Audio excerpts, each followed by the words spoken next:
Hello, and welcome to The View. It's very odd. Meghan is not here today, and we want to start by giving a big congratulations to her and her husband, Ben, because Meghan is pregnant. And we'll be talking to her all about this,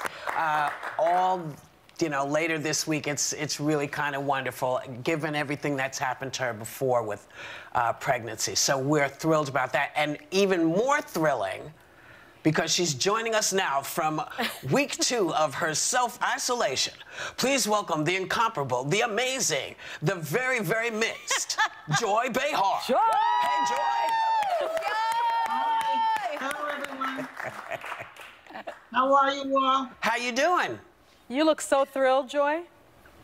Well, here's the thing. You know, this type of restfulness is exhausting for me. I feel I'm more lethargic than normal. I have not been able to maintain 6 feet distance from my refrigerator. I can emerge from this debacle morbidly obese. It's possible. My activities included giving a bubble bath to Bernie, my dog, and the plant. You're supposed to, bubble bath your vegetables, too.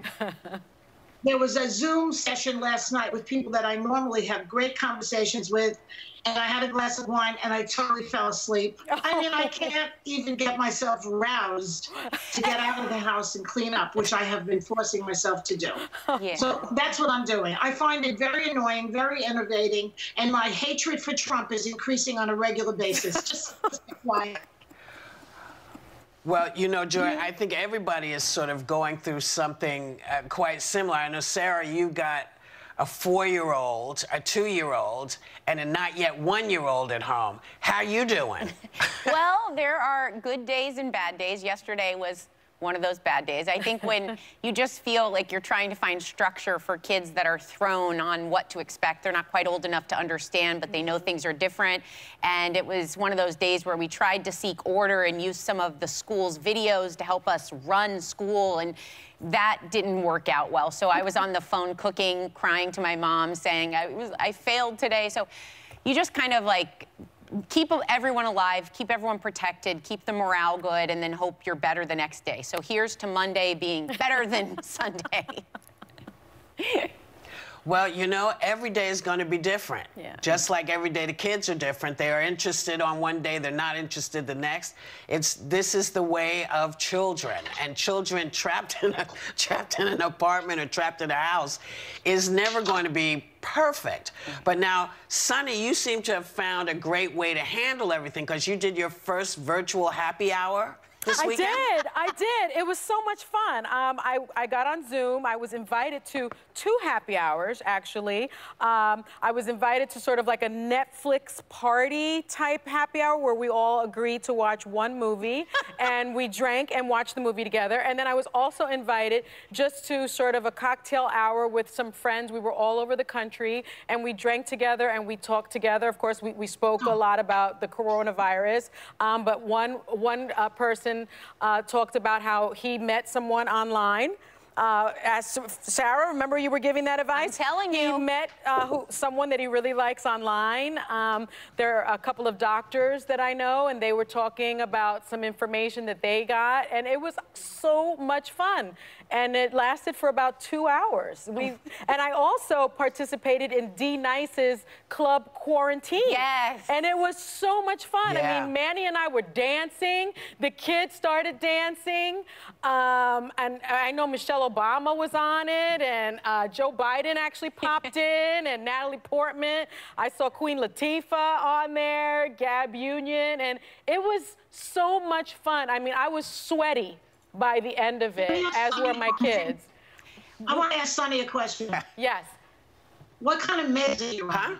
What kind of what? Meds. Meds? No meds, just old-fashioned, just bourbon. I mean, I've never seen anybody so tearful in the middle of a pandemic as you. I'm kind of like a glass half full person. Like, I And that glass is half full of with wine. bourbon. I'm being very careful, I have to say. You know, Manny, I'm still working. I'm still coming into the studio. Manny is actually still seeing patients as well.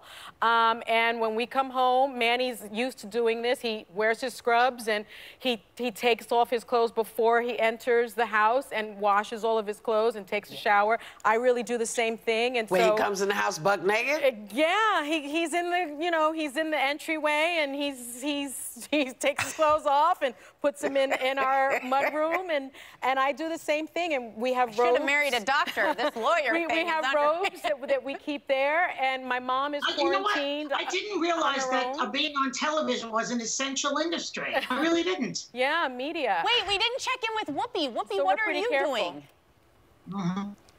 What am I doing? I'm chilling. You know, this is perfect for me. I get to just sit and, you know, go through stuff I need to go through in terms of all the work that I was supposed to be doing, and it seems like maybe we're not going to be traveling as much.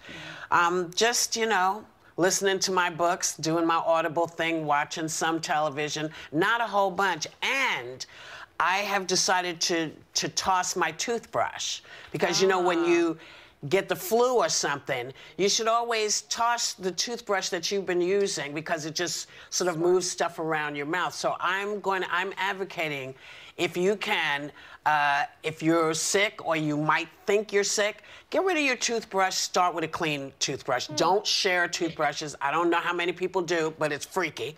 Don't do it. And maybe that will help quell it. Anymore. Impossible, right? Say it again? I said, I take it you're not going to Italy. I canceled my trip, of course. I'm sure you did too, right? Sonny, or Joy, you haven't left your basement. I didn't expect you to be leaving the country. You know, well, Joy, I'm gonna do what. But Whoopi and I were going to go to Italy during the hiatus week in April, but we can't go anymore. No way. Italy is suffering terribly. I feel bad for my people. I do. Well,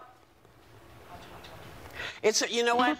I'm not doing anything except on a day-to-day basis. It seems to be the only way to go. I'm not listening to politicians. I'm listening to doctors. It's what you say, Sarah, every day. Yeah. I'm listening to the people who know something about infectious diseases. I'm not listening to people who are maybe just GPs. I want somebody who can tell me what I need to be doing. So until somebody says, you know, we're doing no travel anywhere for the next, you know, 6 months, that's what's going to happen, you know, and we'll deal with it because that's how we do.